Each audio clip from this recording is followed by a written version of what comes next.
Hi, everyone. It's Joe Veneri, the host of Fit Insider, the show where I talk with the entrepreneurs, executives, and investors who are redefining the business of fitness and wellness. Hey, everyone. It's Joe Veneri, the host of Fit Insider. Today, I'm joined by Bruce Smith. Bruce is the CEO of Hydrow. On today's episode, we talked about Bruce's goal to make rowing more accessible, Hydrow's place in the connected fitness landscape, and how the company could use augmented reality to create at-home experiences like rock climbing. I had a great time chatting with Bruce, and I hope you enjoy listening. Let's get into it. Bruce, thanks so much for joining us today. We're excited to chat. Likewise, very happy to be here. Awesome, yeah. And so just getting right into it, can you give us the quick backstory of Hydrow and how it got started and where you guys are today?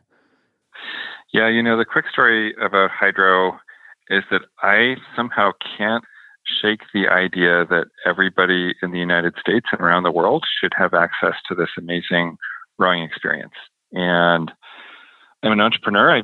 I love to start businesses. I love building things and creating things. And I started, selling stuff to people when I was like 9 years old, making like brass candlesticks. And I graduated from there to running a painting business. And then I did a startup in the first .com world. And along the way, got very involved in rowing. When I went to school, I learned how to row and tried really hard to make the Canadian national team and never made the team, but did kind of fall in love with the sport and ended up spending a lot of my sort of creative energy on trying to figure out how to make it more accessible, because you need to get out on the water.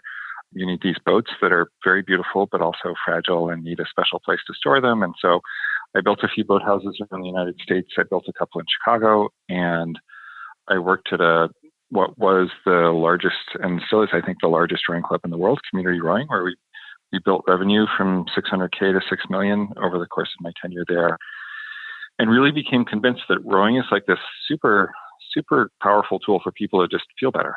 And when the connected fitness category started kind of showing up in the marketplace, a light bulb went off where it's not so much that connected fitness is cool, but that's not the point. The point is that you can do this activity that cuts your workout time in half, makes you feel like you're part of a special community, allows you to experience rhythm in your daily life, and we can bring you to a really special place and save you time and money, and we can do it on this amazing rowing machine. So 18 months ago, we pulled together an all-star team from around the country, and especially here in Harvard Square in Cambridge, and built what we think is the most beautiful piece of fitness equipment that you could ever buy.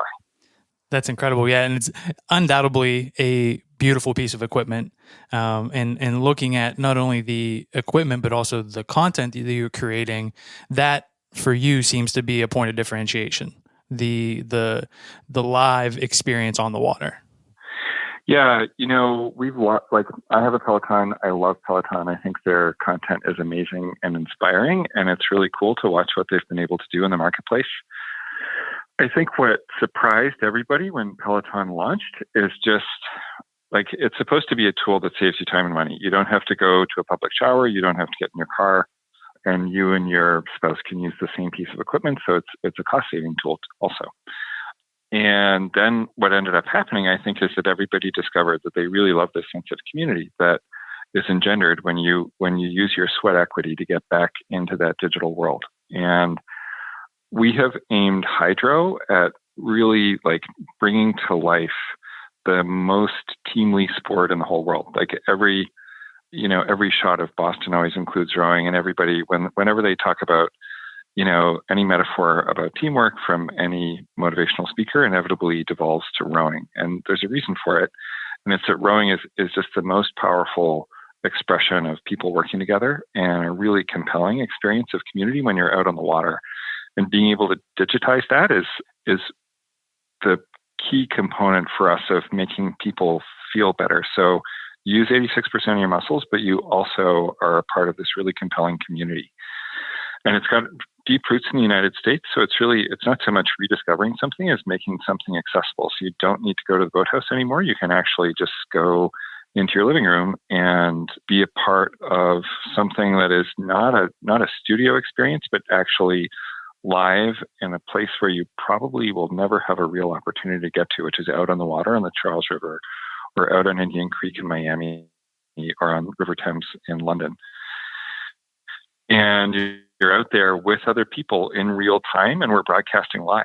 And 5 or 10 years ago, you would have needed a microwave truck and enormous amounts of technology. And thanks to changes in what's available in the cloud and also what's available for broadcast, we can actually execute all that and deliver it to you for $30 a month. That's awesome. How, thinking about rowing, it sounds like obviously you have a great passion for the sport. You have experience with the sport. Most people, like you mentioned, will never have an opportunity to get out on the water in the boat. And many people are only familiar with rowing from like a concept to rower in a gym somewhere, where in all likelihood, when you look at them there, they're probably doing it wrong, because it is a little bit difficult to get acclimated to the rower, to learn the technique, to do it efficiently. How is it that Hydrow is able to introduce rowing to people who might not be rowers? And is that who you're targeting? Are you targeting somebody who is a rower, or are you targeting kind of that general exerciser? And given how efficient a workout rowing is, you want them to get on the rower for the first time? It's a really good question. So whenever, I've been talking to a lot of VCs, and the first question I ask in the room is anybody here a rower? And if anybody raises their hand, I ask them to leave politely, because this product is really not for rowing. And there's this thing about like the sport itself. So if you think about like yoga in 1980, like if we could go back in our time machine and if you could find somebody who did yoga, which is unlikely, you would think that they were kind of fringy and weird, and there's this like sort of stigma attached to yoga that was like, maybe it's not really that cool. And then, Madonna started doing yoga and Gwyneth Paltrow started doing yoga, and then it became the coolest thing in the world because it's such a great way to feel better. And it's sort of the same thing with rowing, except it's a little bit different vibe. So if you think of rowing, people think about the Social Network and the Winklevi twins. Winklevoss, we call them the Winklevi. They're actually investors in the company, and they are really good guys. But there's this reputation that it's like Harvard and Yale, and it's really only for like rich white dudes, and everybody else is excluded. But the truth is that it is the most efficient and most fun way to get your exercise. So you use 86% of your muscles. It's 70% cardio, 30% strength. There's no joint impact. So you can do it if you have bad knees, if you have good knees. You can do it when you're 13. You can do it when you're 80. The machine itself is unbelievably accessible. And so it really shouldn't be just for people who have access to those elite Ivy institutions with long histories in rowing. So we want to take that history and make it, flip it on its head. So it actually is the sport of the people. And it's like as soon as you know the story of rowing, and as soon as you understand, like, wait, I don't have to work out for 45 minutes. I can get my workout done in 20 minutes, and I can have this amazing experience, and it's actually fun. There's no reason that anybody should ever buy a treadmill or even a bike. Like, no knock on bikes. We love those things, but it's a much better form of exercise and a much more compelling community experience. Would you say, kind of to that point, that the efficiency, so in general, if you're looking at the connected fitness space, and you kind of touched on this with the fact that you have a Peloton, convenience is definitely a part of that. And so you're getting that with Hydrow, as well as a lot of the other connected fitness at home equipment. But the efficiency of rowing is really the kind of selling point that you're trying to drill home. So there are two things. One is like, there's a science part to it. So that efficiency piece, of course, you have a choice. You can either work out for the same amount of time and be twice as fit, like literally burn, like way more calories and train your body in much more effective ways, because you use all of the muscles in your upper body, all of the muscles in the front and the back of your body. You use your psoas, which is a really difficult muscle for people to access. And the piece that we think is the most compelling is really this concept of live outdoor reality and being a part of a community. Like when you log on at 7 a.m. in the morning, Danny Hansen is out on the water and you're out there with her. And there's this experience with rowing. And if you've been on the water in a boat, if you're sitting behind, say you're at 5 feet of an 8-person boat, and you really can't stop rowing because there are people in front of you and people behind you. And that experience of moving along with people allows you to find a state of flow much, much faster. And when you're done, you've done this exercise where you've moved in synchronicity with a bunch of other people. And whether you like it or not, the human brain is wired to build trust in that way. And it's not that we can't take that 100% experience and deliver it digitally, but we can deliver a very substantial portion of that experience to your home. So you're actually moving in the same rhythm as the instructor, which is something you can't really do when you're running or biking. That experience of rhythm, when you pull back a little bit and you think like, okay, when do I experience rhythm in my life? Because human beings love that four on the floor heartbeat feeling. Like, when do you actually experience that with another human being? And there aren't many opportunities. So rowing is this really exciting and really compelling category that, connected fitness is just an amazing way to take it to scale. Right. And thinking about what you're able to get from the live experience and looking at the other companies, there's been, a rumor that Peloton could introduce a rower, or certainly Technogym has a rower. They're getting into the connected fitness space. Nordic Track, although not on the level technology-wise, has a rowing product. Is the thought to introduce other experiences that are centered around the live reality experience, or is it to introduce potentially other forms of exercise? How do you think about what that roadmap and the providing value for users might look like? Yeah. So our key value proposition for consumers is really based around that idea of being outside with another human being. And we do offer we don't want you to row every single day. And so we have lots of on the mat experience. And I was, as a U.S. national team coach, I've been to the World Championships for the United States 10 times. And as a result, we have just extraordinary information for fitness. And our plan is to continue to deepen that experience. And there's some really, really exciting things around personalizing your experience on the rower and using both live outdoor reality and also augmented reality as we move into 5G territory. The option to put some lightweight glasses on and look around and be immersed in an environment on a live basis and communicate in two ways is just extraordinary. And if like looking around a studio is like fun once or twice, but looking outside at the world and seeing the fish jump and the birds fly by and all of the unexpected things that happen and dogs bark and boats flip. And so there's this constant element of renewal with that immersive live outdoor reality experience. So we're starting with the rower, and we see a really strong roadmap to deepen that experience for people. And then if we move into other products, it will be other whole body experiences. So we don't think that, as soon as you understand that the option is there to cut your workout time in half or to be twice as fit, then we really want to continue in that vein. We wouldn't introduce another product that didn't offer that same benefit to consumers. So rock climbing is a great example. Cross-country skiing is a great example. And continuing with that insight that consumers really love to travel to beautiful places and to go have a special experience every morning or every night when they're working out. Both of those sports meet that criteria where you go to a special place that you wouldn't necessarily have access to without that live outdoor reality experience. And just on those two examples alone, I think that's pretty incredible. The rock climbing and the cross country skiing. You've seen the ski erg introduced as a piece of equipment. Are you saying or thinking that it's going to be you replicating rock climbing in an at-home experience?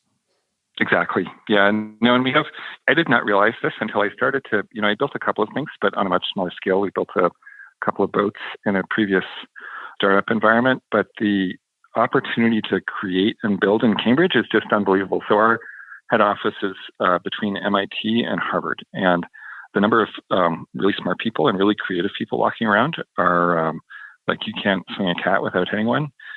And we set up a really, really compelling skunkworks. So there, around the Quantifying the Self, around augmented reality, and around really compelling fitness experiences, like that. We're just starting to scratch the surface. Fitness isn't a very old category. Like most of the companies that build fitness equipment started building stuff in Taiwan to save a few dollars, but the biomechanics and the work involved were really, it wasn't pulling the best and the brightest. It wasn't car designers who were building fitness equipment. It was people who wanted to play football better, or people who wanted to accomplish a goal outside of the actual fitness equipment. And I think we're just just starting to see the very tip of the iceberg in terms of people's creativity and what's possible. Definitely. I think you touched on a really huge point there, which is just beginning to scratch the surface. The innovation, what the fitness industry will become is we can't even begin to, or maybe we're just beginning to imagine what that will be. Thinking about previously, when you look at whether it's gyms or boutique studios, even now, some of the on-demand or streaming options is really built around breakage. The idea that we're going to get you to sign up for this service, and whether or not you use it, whether or not you're actually getting any results with it, we're still collecting that subscription fee. When you start to think about and kind of changing gears here to the broader fitness industry, what you hit on some of those elements, but could you even begin to kind of forecast what that might look like?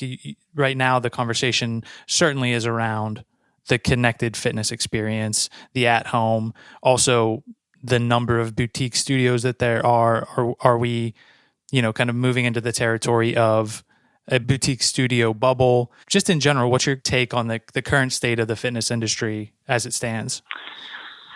Yeah, I think so. Fitness has evolved into it's always been to a degree a combination of entertainment and results, and I think Peloton has completely nailed the entertainment aspect of it in terms of the personalities of their instructors. Robin Arzon has a worldwide following because she's such a compelling human being to watch, and so that part is really important, and it's not going to go away. But there aren't very many stars. Stars are expensive.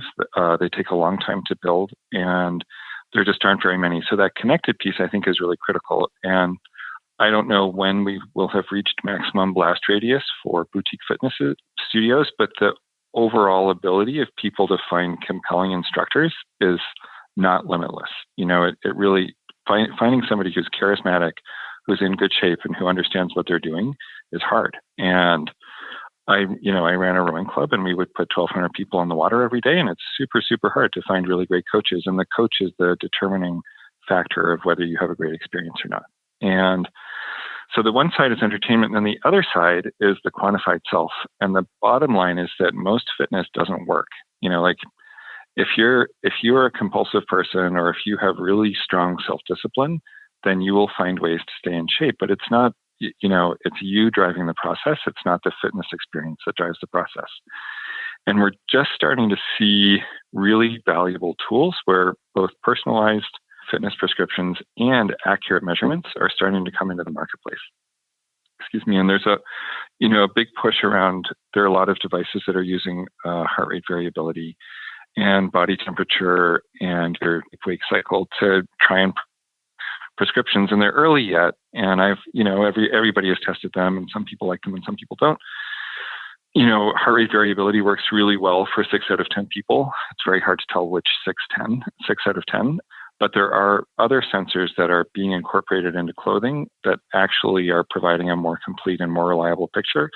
And that data, currently sort of, if you're like a total nerd, you'll geek out on your Strava account and download everything into a spreadsheet and figure out what your best training options are.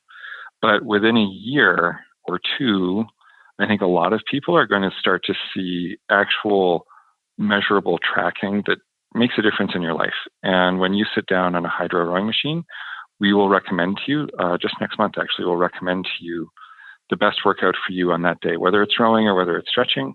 We know your total stroke length. We know your height. So we know if you're feeling stiff or not. And we know what you did yesterday. And we know what your goals are. So we can really actually have an impact. And you don't have to click a bunch of buttons or understand all the data science behind it. You just have to have a really great experience on your Hydrow.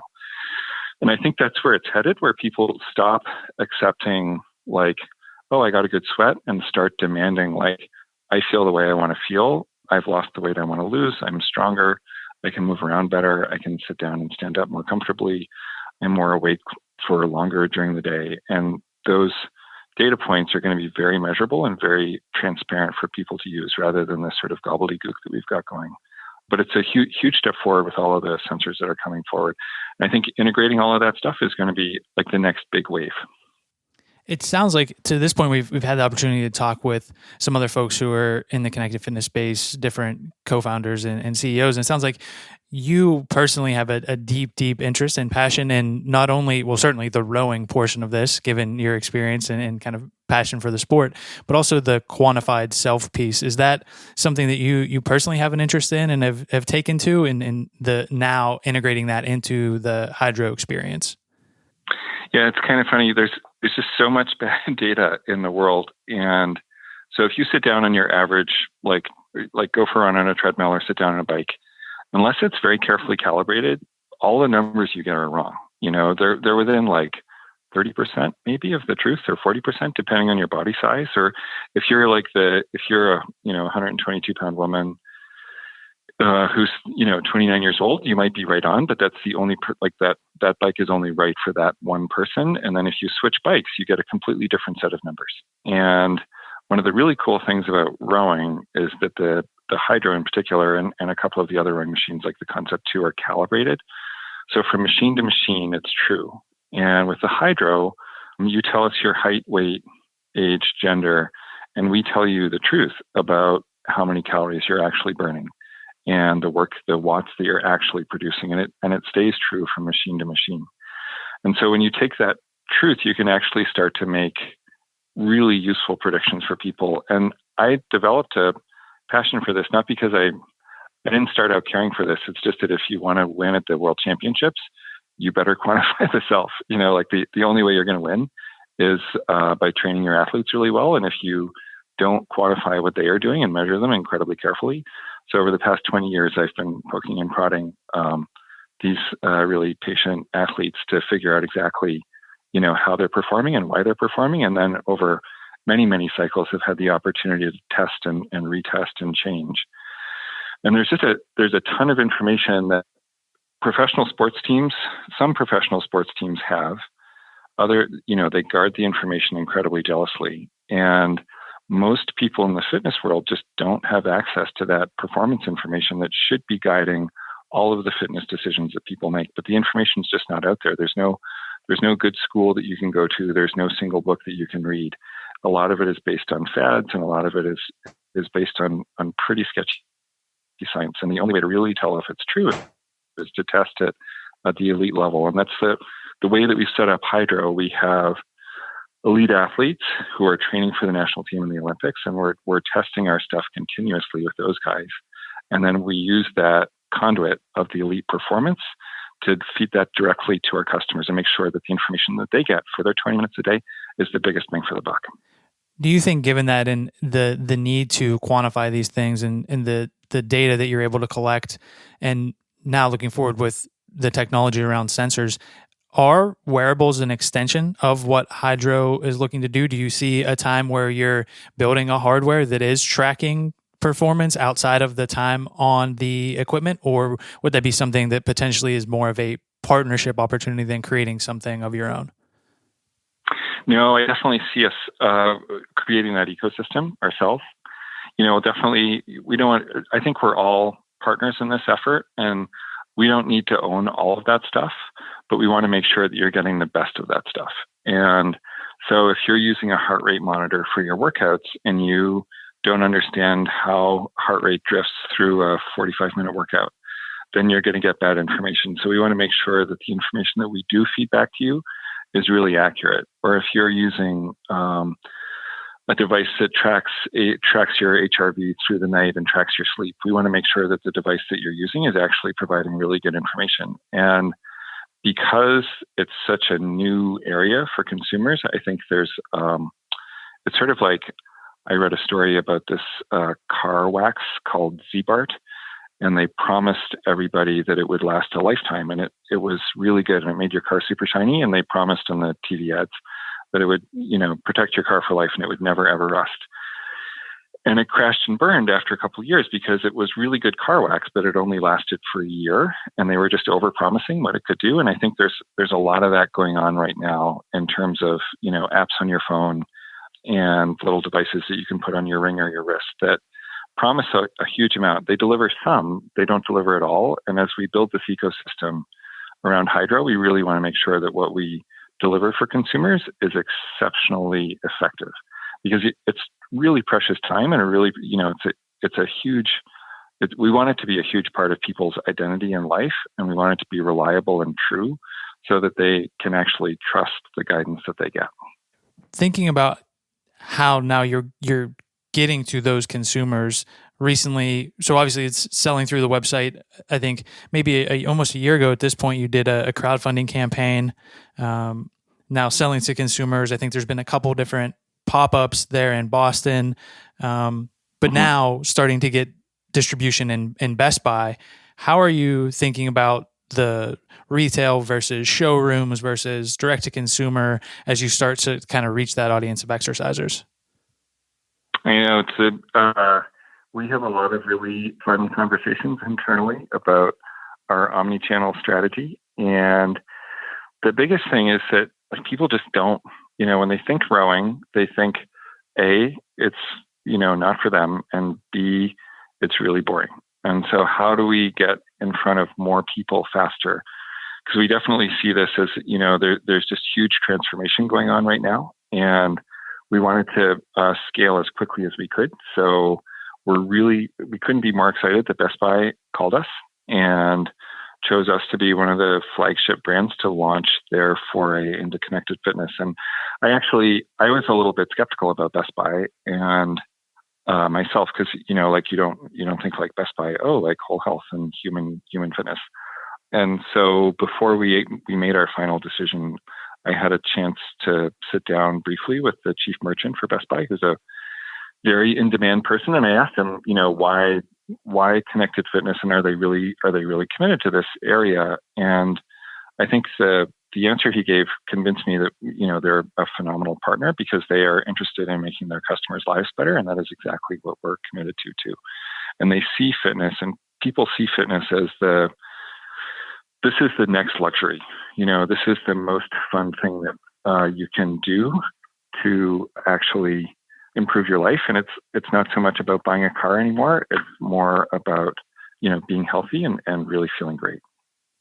And thinking about that in terms of the types of consumers that you want to reach, you talked a little bit about how rowing, that it has this kind of perception that it is for an elite Ivy League rower. It might not be accessible for everybody, given that connected fitness in general, it's not inexpensive to get involved with. How do you think about being more accessible over time and kind of whether it's price point or different product offerings, reaching more people, making it more accessible for people, and kind of getting to those consumers that you ultimately want to reach? Yeah. So you're exactly right about the price point discussion. And we've worked really hard to set up, 36-month payment program. And what we're aiming for initially are those people who are paying for their gym membership and who don't get value because they don't go. And there are 60 million people in the United States, roughly, who belong to the gym.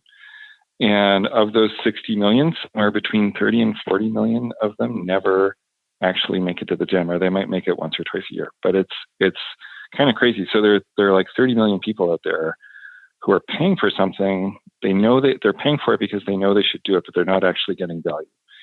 And so for less than $100 a month, we can actually get you, your spouse, your teenage kids, and your mother-in-law on one account in your home. And it's super fun. You can all be part of a team. You can experience that team fun that you used to have in high school and actually, get value for the money that you were putting out for your gym membership. And it's super interesting. Peloton, I think, was a little bit ahead of the curve in terms of their assumption that they were going to put gyms out of business because there are a lot of Pelotons and a lot of gyms around the country. And certainly we built the Hydrow to be commercial grade specifically so that it could go into gyms.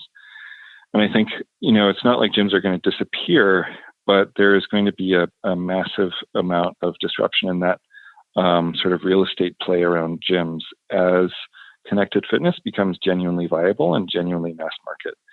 And the S1 that Peloton published recently identified people who make more than 50 or 60 grand a year as their target market. And I think we fit really well into that spot as well.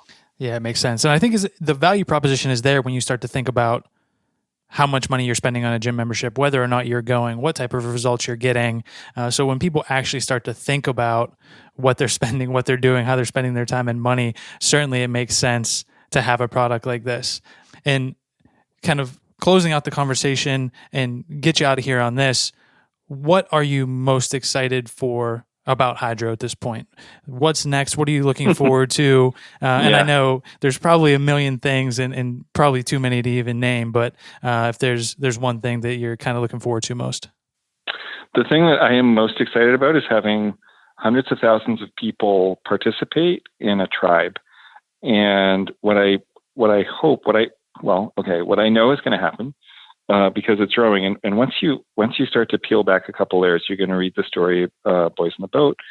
You're going to feel like you're a part of something. And when you go out in the world and you start making decisions, you're really going to feel more connected to other people. And it's going to make your life better and everybody that you interact with's life better. And I think that sense of connection that we can build using sweat equity and that really human experience of rhythm on a daily basis is just so incredibly compelling. And it may not, it may be like taking 2 grains of sand from one side of the scale to the other, but it's so much better than not taking any grains of sand. And it's super accessible and super real. And as people continue to participate in it, I hope that it really has the same transformational effect on their life that it had on my life. And I can't wait. It's so much fun to read the customer reviews as they come in and to watch the meters click up on the counter we have. It's just deeply, deeply, deeply fun. Yeah, I'm sure that's incredibly fulfilling. And I just wanted to say thank you again for joining us, for taking the time to share the Hydrow story. And certainly congratulations on the success thus far. And much like you, I'm also excited to see more people get involved in rowing, but also fitness in general. And thank you for doing your part in that. Yeah. Cool. No, it's a pleasure. Thanks. It was great to talk. Great. Thanks so much. Take care. Thanks everyone for listening to today's episode. For more from Fit Insider, visit insider.fit.co and subscribe to our weekly newsletter for insights and analysis on the business of fitness and wellness. Then go ahead and subscribe, rate, and review the podcast. See you next time.